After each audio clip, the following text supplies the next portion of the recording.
చైత్ర మాసం సందర్భంగా తల్లి చౌడేశ్వరి గారి ఉత్సవాలు మరియు జ్యోతులు కూడా జరిగిన సందర్భంగా ఈరోజు రావడం జరిగింది.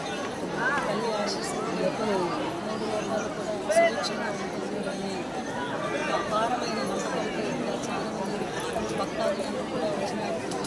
ప్రతి ఒక్కరు కూడా కలదు.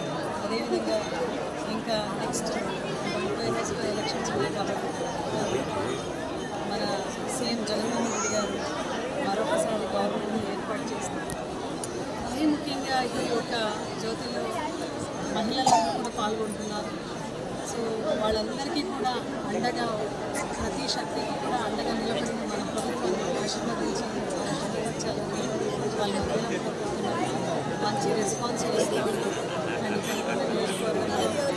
అందరి ఆశీర్వాదం డెఫినెట్గా భారీ హైయెస్ట్ మెజారిటీతో వైఎస్ఆర్సీపీ జెండా ఎగరేసి మళ్ళీ రాబోయే సంవత్సరంలో మళ్ళీ చౌదరి గారి ఉత్సవాల చేతిలో పాల్గొంటాము మనస్ఫూర్తిగా కోరుతూ, అదేవిధంగా ఈ జ్యోతికి వచ్చిన వాళ్ళందరికీ కూడా మరొకసారి వాళ్ళకి ఈ పండుగ శుభాకాంక్షలు తెలియజేసుకుంటాం. ప్రతి ఇంట్లో కూడా ఈ జ్యోతి వెలగాలి.